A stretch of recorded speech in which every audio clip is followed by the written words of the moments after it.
warahmatullahi wabarakatuh. Alhamdulillahirabbil alamin, alhamdulillahilladzi hadana li hadza wa ma kunna linahtadiya laula an hadana Allah. Asyhadu an la ilaha illallah wahdahu la syarika lah wa asyhadu anna Muhammadan 'abduhu wa rasuluhu la nabiyya ba'da. Allahumma shalli wa sallim wa barik wa karim ala sayyidina Muhammadin miftahi babi rahmatillah 'adada ma fi 'ilmillah. Salatan wa salaman daimaini bi dawam mulkillah wa ala alihi wa sahbihi wa wala. Subhanallahumma la ilma lana illa ma 'allamtana innaka antal 'alimul hakim wa tub 'alaina innaka antat tawwabur rahim.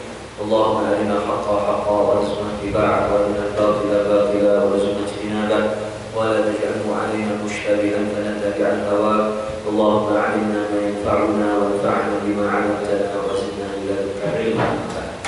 Bapak-bapak, ibu-ibu, saudara-saudara, para jamaah sholat Isya yang dirahmati oleh Allah Subhanahu wa taala. Alhamdulillah, kembali pada malam hari ini kita dimudahkan oleh Allah Subhanahu wa taala untuk melaksanakan kewajiban kita sholat Isya secara berjamaah, dan kita lanjutkan rutinitas kita taklim membahas masalah ilmu fikih setelah sempat terputus beberapa waktu lalu.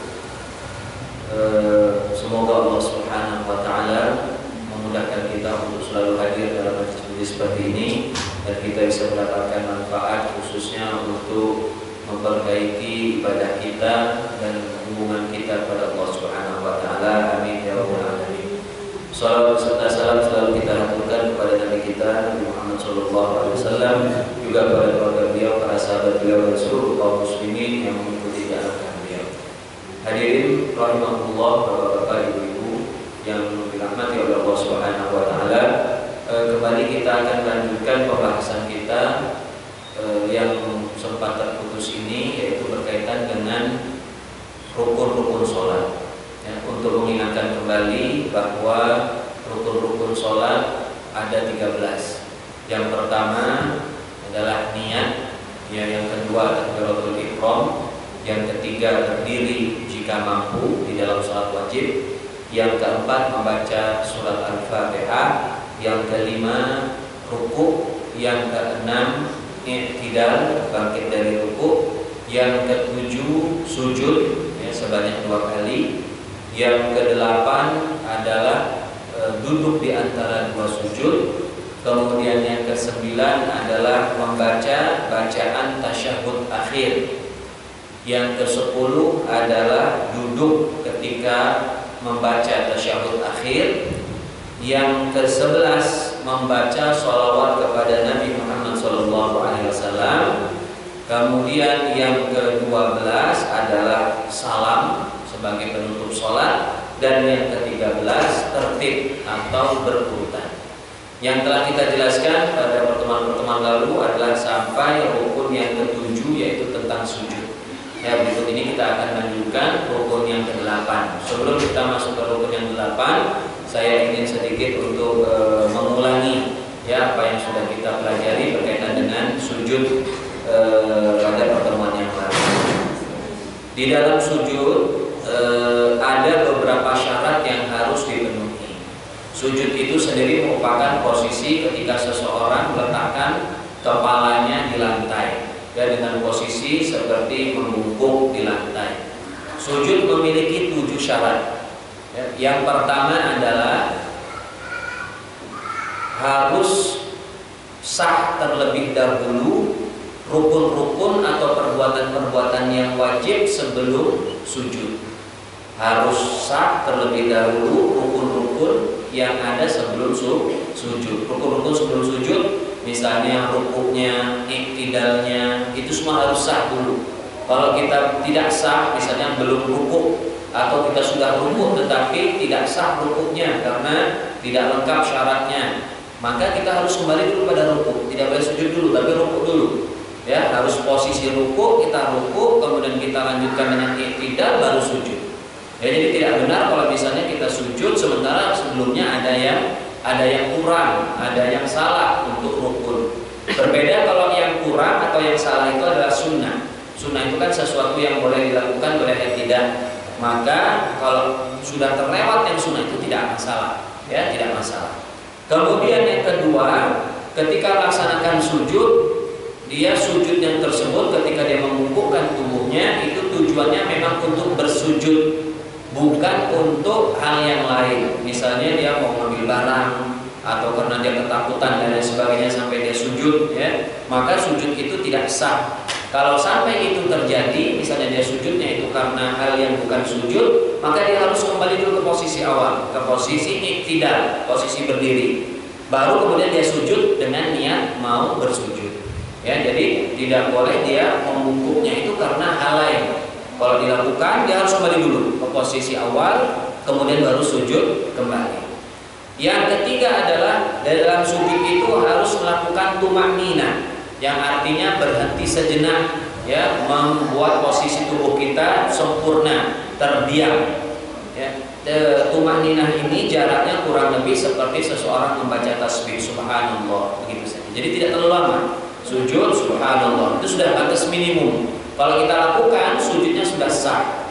Ya, tetapi memang lebih bagusnya lagi kalau kita membaca doa-doa, ya, zikir-zikir dan sunah-sunah sujud yang lainnya kita laksanakan, itu maka tentu saja lebih baik. Ya, yang keempat, harus yakin bahwa tumakninah yang tadi dilakukan itu benar-benar sudah tercapai, sudah terwujud. Jangan sampai kita ragu tadi tumakninahnya sudah benar belum, sudah tepat belum, itu tidak boleh. Jadi harus benar-benar terlaksana tumakninah sesuai yang diinginkan. Nah, keempat syarat ini yaitu dia melakukan atau rukun-rukun sebelumnya harus sah, kemudian dia melakukan sujudnya dengan niat untuk bersujud, harus ada tumakninah dan tumakninahnya harus meyakinkan. Ini syarat ini sudah ada dalam syarat-syarat rukun sebelumnya. Setiap rukun itu ada 4 syarat ini sudah disebutkan. Nah, baru yang kelima dan yang seterusnya, ini adalah syarat-syarat yang memang khusus untuk sujud. Ya, yaitu yang kelima, sujud harus pada 7 anggota sujud atau 7 organ tubuh manusia yang disebutkan dalam sebuah hadis Nabi, yaitu yang pertama adalah dahi, ya, kening kita. Ya, ini harus nempel. Kalau tidak nempel tidak sah. Ya, dianjurkan juga sekaligus adalah menempelkan hidung. Jadi dahi dan hidung. Kalau hidungnya saja, dahinya tidak sah.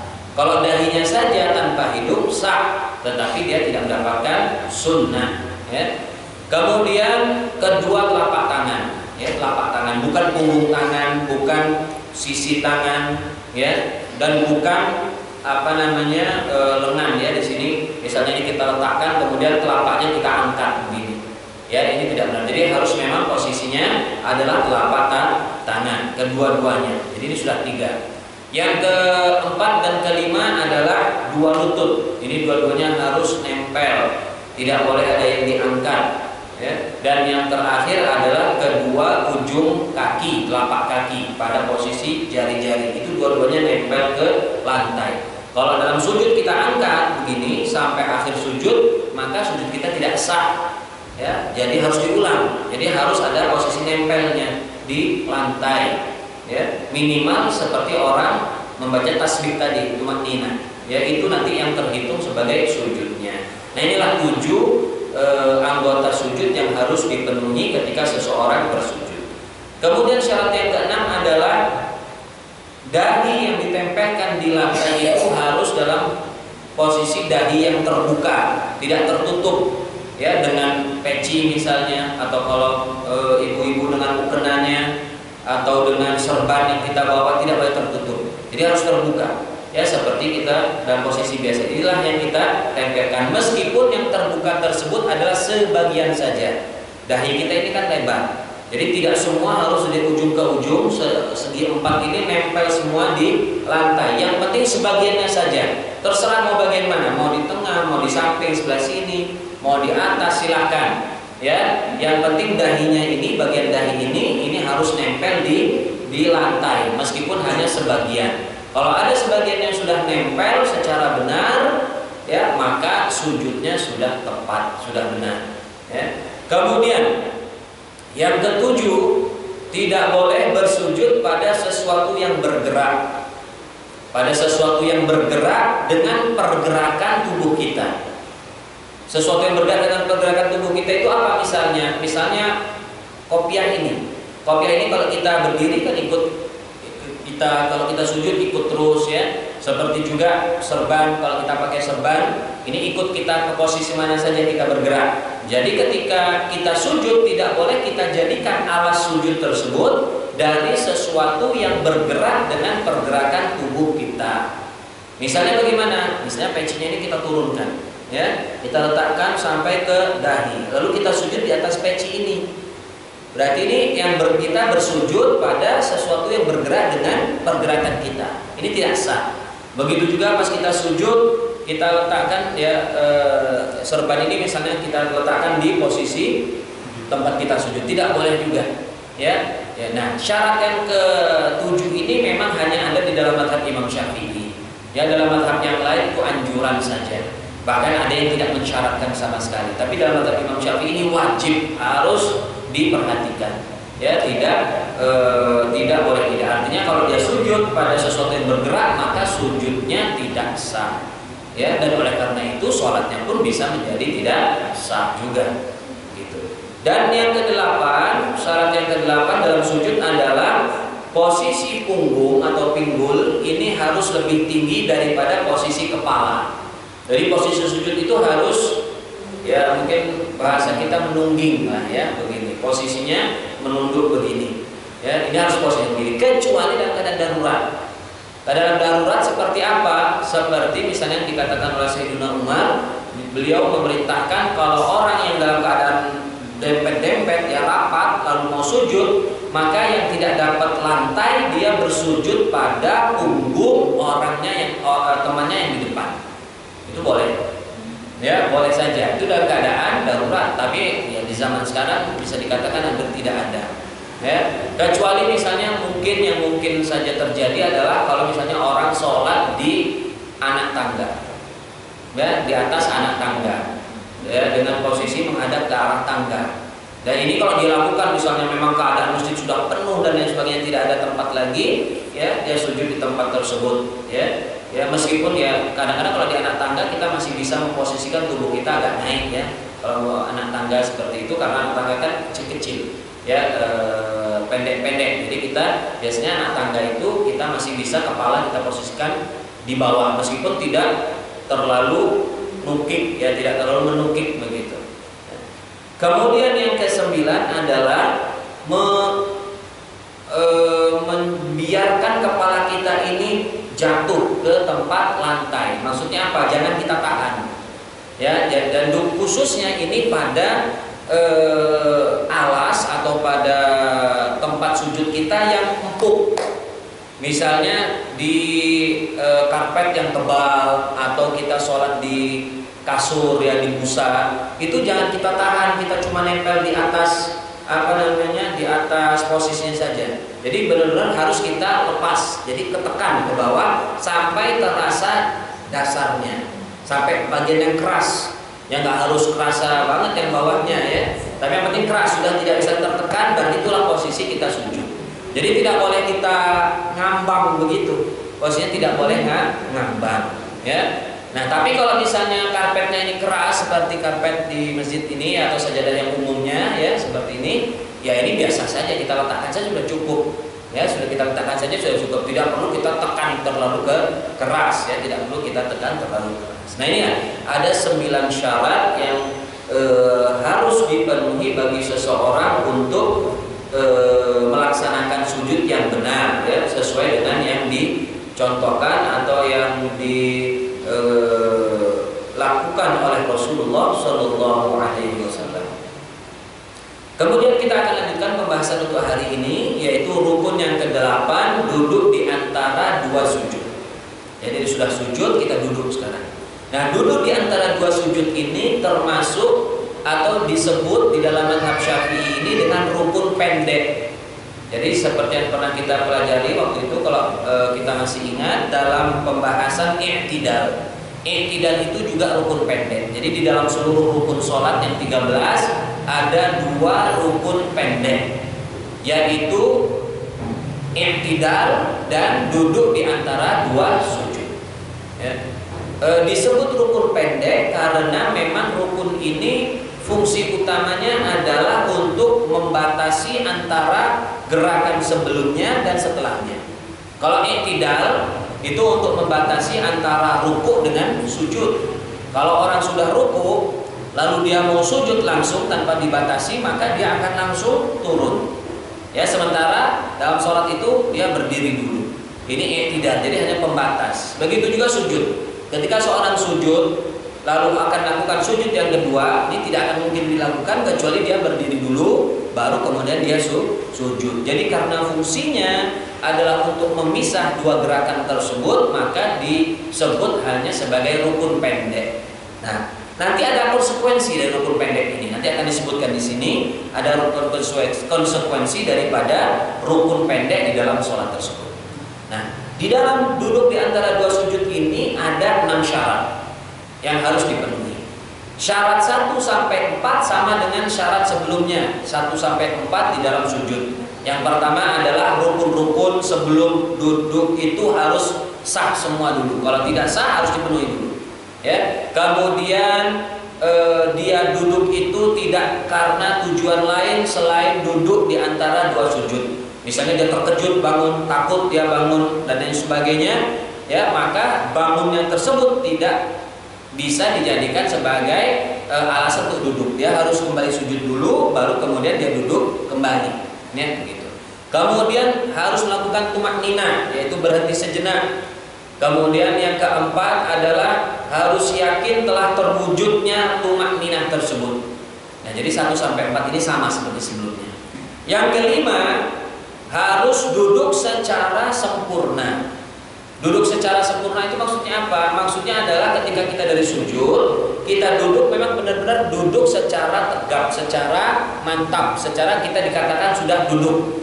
Tidak boleh misalnya kita lagi sujud, ini kadang-kadang terlihat, saya pernah melihat beberapa kali pada sebagian kaum muslimin, jadi dia sujud, kemudian pas dia posisi duduk, dia tidak sampai duduk tegak begini, dia cuma setengah saja. Jadi sepertinya dia masih posisi membungkuk, masih membungkuk, ya. Meskipun kadang-kadang tangannya sudah diletakkan di kedua lutut, sudah diletakkan di kedua lututnya sudah, tapi dia cuma seperti posisi membungkuk.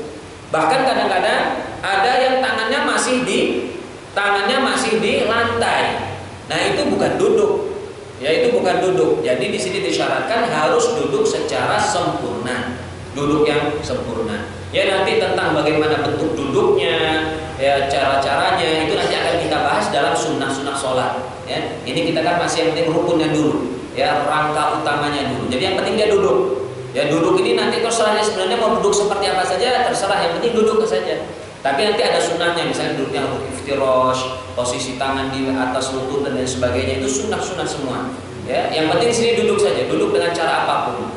Bahkan misalnya kalau ada orang dalam keadaan darurat, kakinya misalnya tidak bisa dilipat, ya, dia punya penyakit tertentu, badannya susah untuk duduk, silakan dia duduk atau berposisi seperti apapun yang memungkinkan bagi dia. Ya, jadi bentuk-bentuk secara terperinci dalam duduk itu sebenarnya sunnah. Ya, yang penting dia adalah bangkit dari sujudnya, itu yang penting.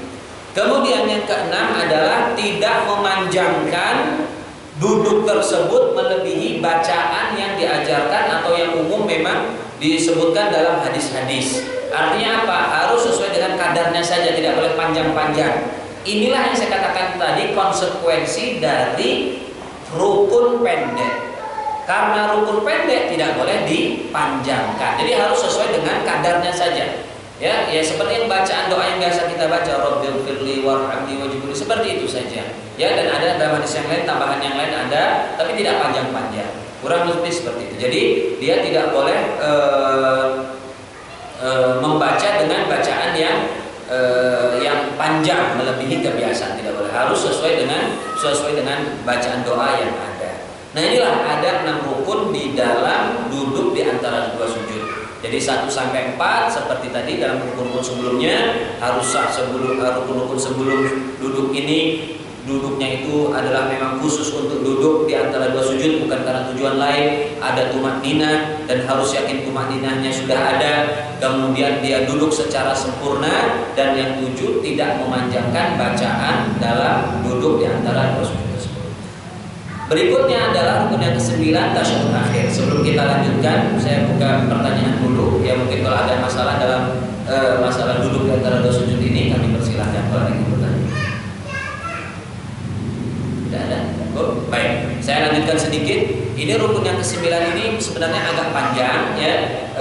Mungkin saya jelaskan sekedarnya dulu, nanti akan kita lanjutkan pada pertemuan yang akan datang.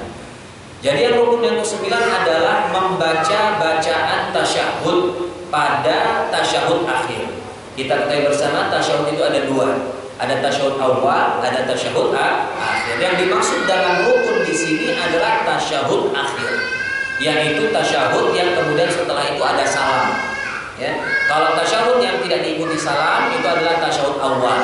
Tasyahud awal hukumnya sunnah. Kalau ditinggalkan tidak apa-apa, sholatnya tetap sah. Hanya saja memang diharuskan untuk sujud sahwi. Ya, tapi kalau tasyahud akhir ditinggalkan maka sholatnya tidak sah. Nah, yang dimaksud dengan tasyahud akhir di sini adalah membaca bacaan tasyahudnya, bukan duduk pada tasyahudnya. Duduk tasyahud itu nanti ada sendiri. Setelah ini, rukun yang ke-10 duduk tasyahud akhir. Tapi yang akan kita bahas sekarang adalah bacaan tasyahud akhir. Bacaan tasyahud itu adalah bacaan yang biasa kita baca, yaitu kalimat at-tahiyyatul mubarakatus terus sampai terakhir, sampai syahadat asyhadu an la ilaha illallah wa asyhadu anna muhammadur rasulullah. Bacaan tahiyat ini banyak versinya, banyak riwayatnya. Ya, paling tidak ada 3 bacaan yang diriwayatkan dari Nabi mengenai bacaan tasyahud akhir ini. Masing-masing ulama 4 mazhab mengambil riwayat dari sahabat-sahabat yang berbeda. Nah, dalam mazhab Imam Syafi'i ini pakai riwayat dari Ibnu Abbas. Ya, bacaannya adalah at-tahiyyatul mubarakatus shalawatut thayyibatu lillah. Assalamu alayka ayyuhan nabiyyu wa rahmatullahi wa barakatuh. Assalamu alayna wa ala ibadillahis shalihin. Asyhadu an la ilaha illallah wa asyhadu anna muhammadur rasulullah. Itulah bacaan tasyahud yang diriwayatkan dari Ibnu Abbas. Ada lagi bacaan yang lain, at-tahiyyatu lillah, ya, as-shalawatut thayyibatu lillah. Nah, seperti itu ada bacaan yang lain. Itu semuanya benar. Semuanya adalah berasal dari Rasulullah Shallallahu Alaihi Wasallam. Hanya saja jalur periwayatannya atau yang mengajarkan sahabatnya itu berbeda-beda. Nah, di dalam tasyahud akhir ini ada 9 syarat yang harus dipenuhi. Ada 9, jadi cukup panjang. Yang pertama adalah rukun-rukun sebelum tasyahud akhir harus sah terlebih dahulu. Seperti tadi penjelasannya. Kalau ada yang belum sah harus kita masuk dulu, kita laksanakan dulu. Ya. Kemudian yang kedua, bacaan tasyahud itu harus berbahasa Arab. Tidak boleh dengan terjemah. Kecuali kalau memang tidak bisa pakai bahasa Arab, diterjemahkan silakan. Ya, ini bagi yang tidak bisa sama sekali. Ya, tapi umumnya kita orang Indonesia ini bisa. Minimal kalau kita tidak bisa kita baca. Seperti dalam Fatihah itulah. Kalau kita tidak bisa baca Fatihah, kita baca. Kita bawa bacaannya. Kita baca ketika sholat. Kemudian yang ketiga, harus menjaga bacaan hurufnya secara benar. Ya, seperti dalam Fatihah juga. Ya, ini kurang lebih syaratnya banyak miripnya dengan Fatihah. Mengapa banyak miripnya? Karena ini sama-sama zikir. Tasyahud ini zikir, Fatihah juga zikir. Dan sama-sama wajib juga. Fatihah wajib, ini juga wajib. Oleh karena itu syaratnya kurang lebih sama. Ya, yaitu hurufnya harus dibaca secara tepat, tidak boleh diganti dengan yang lainnya. Ya, misalnya seperti dalam syarat yang ketiga ini. Dalam Fatihah kalau kita ganti-ganti hurufnya dengan huruf yang lain tidak sah Fatihahnya. Ya, begitu juga dalam tahiyat ini. Jadi benar-benar harus diperhatikan dengan baik. Kemudian yang keempat, dijaga pula atau dibaca secara benar setiap tasydidnya, huruf-huruf yang bertasydid, yang didobel. Ya, dan tasydid di dalam tahiyat ini ada 21. Ya, coba kalau kita baca, kita perhatikan ya. At-tahiyat pertama langsung tasydid. At-tahiyatu, ya, at-tahiyatul mubarakatus. Ya, ini 2. barakatuh salawatut, ya, tut toyi yaknya toyi batu lillah, ya, lillah itu ada tasydidnya. Assalamu alaika ayyuhanna annabiyyu, yaknya juga, ya, ayyuhan nabiyyu wa rahmatullahi wa barakatuh. Assalamu alaina wa ala ibadillahi yang bidallah as-solihin. Sampai terakhir semuanya kurang lebih ada 21 tasydid yang harus kita jaga, ya, karena itu huruf-huruf yang double, ya, jadi harus kita perhatikan. Jadi kalau kita baca langsung saja atahiyatul mubarakatuh shalawatut thayyibatul lillahi ta'ala, nah itu nggak ada tasydidnya sama sekali, itu tidak benar. Kecuali kalau kita baca dengan tasydid tapi cepat. Kadang-kadang kan kita bisa baca cepat, ya, at-tahiyatul mubarakatuh shalawatut thayyibatul lillahi assalamu alayka ayyuhan nabiy wa rahmatullahi. Jadi ada sedikit aja yang penting karena bacanya cepat, ya, maka tidak masalah itu. Ya, yang tidak boleh itu kalau datar semuanya sama semuanya at-tahiyatul mubarakatuh shalawatut thayyibatul lillahi ta'ala, itu tidak benar. Ya, jadi tasydidnya harus diperhatikan dengan baik.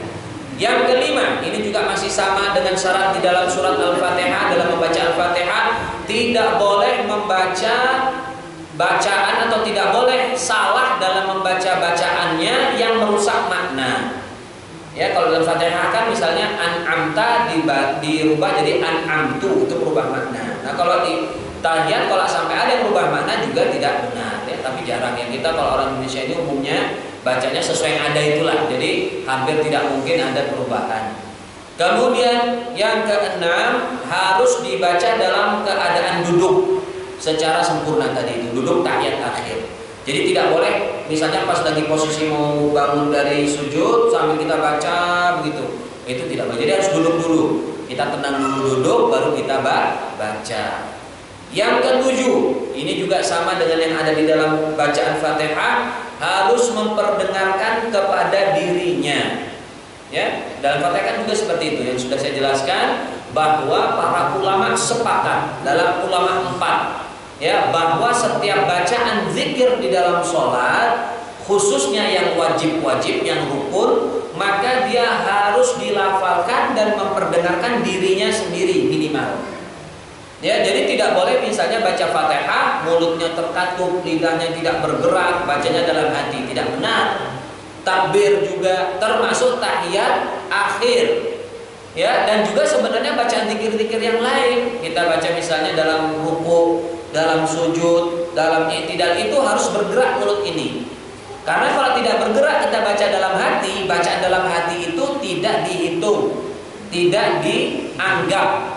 Ya, seperti yang saya contohkan kemarin, kita lagi sholat, baca ada bacaan misalnya nih, ada jadwal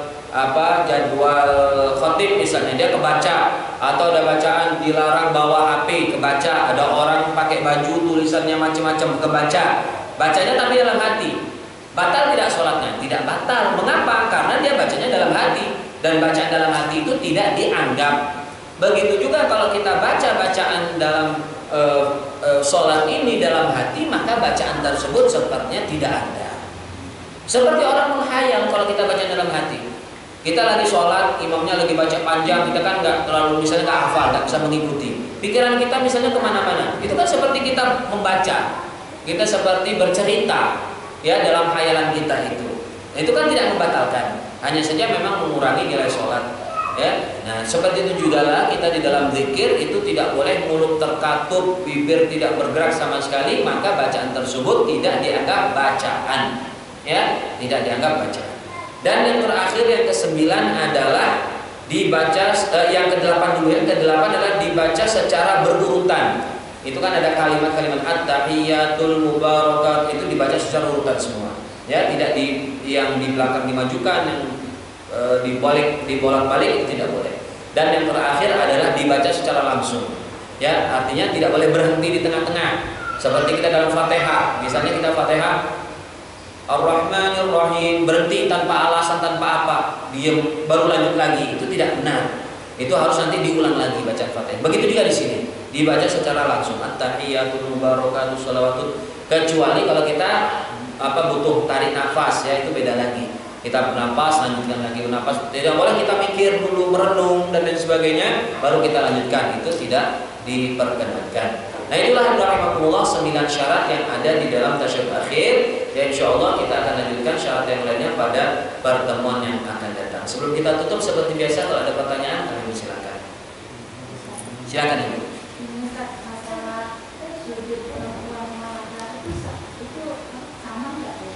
Ya, secara umum cara sujud laki-laki dan perempuan sama secara umum. Ada beberapa hal yang membedakan. Misalnya posisi tangan ini terutama. Kalau laki-laki itu ya dia harus terbuka. Ya, kalau posisi tangan perempuan, lengan ini didekatkan justru ke arah perut, ke arah lambung. Ya, perempuan jadi tertutup posisinya.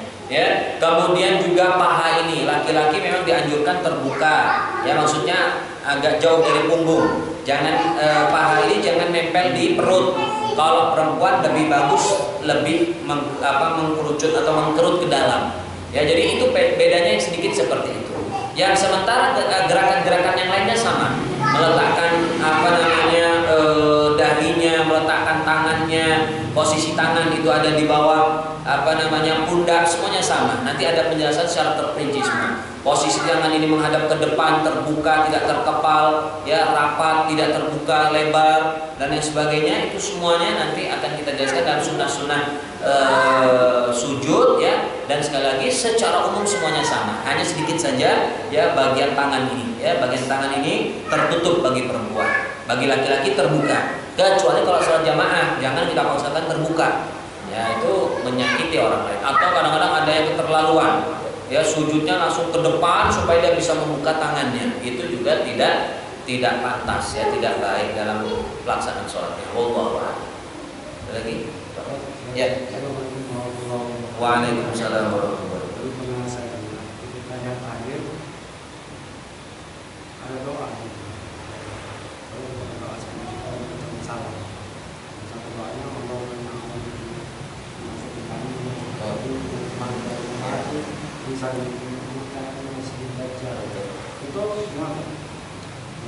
Iya.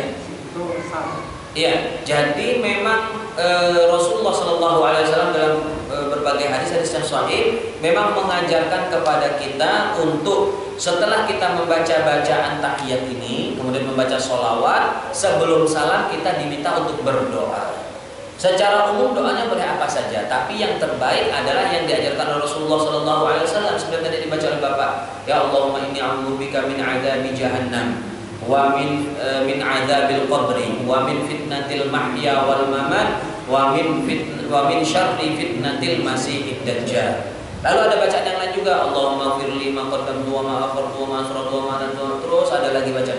Ada bacaan yang lain diajarkan kepada Abu Bakar, Allahumma inni dhalamtu nafsi dzulman katsira wa la yaghfiru dzunuba illa anta faghfir. Terus sampai akhir itu bacaan itu semuanya ada.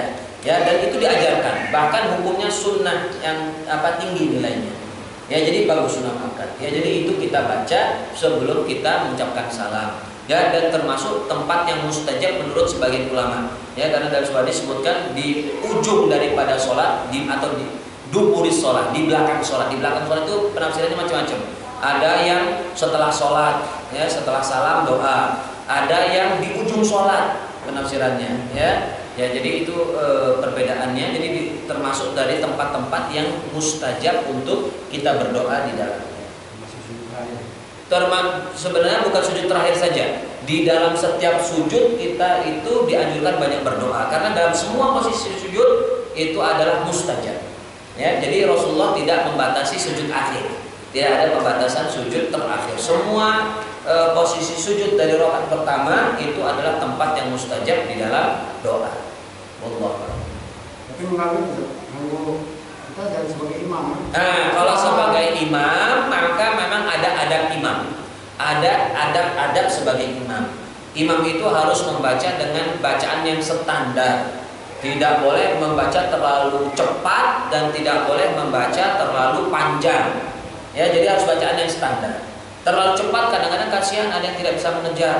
Ya, karena dia bacaannya terlalu cepat sementara yang belakangnya ada orang tua dan lain sebagainya. atau dia terlalu panjang. Juga ada orang tua yang tidak bisa panjang-panjang. Ada misalnya kalau dia sholatnya di masjid yang di pinggir jalan, ada musafir yang dia perlu buru-buru dan lain sebagainya, maka adab-adab ya, itu adab saja, bukan kewajiban.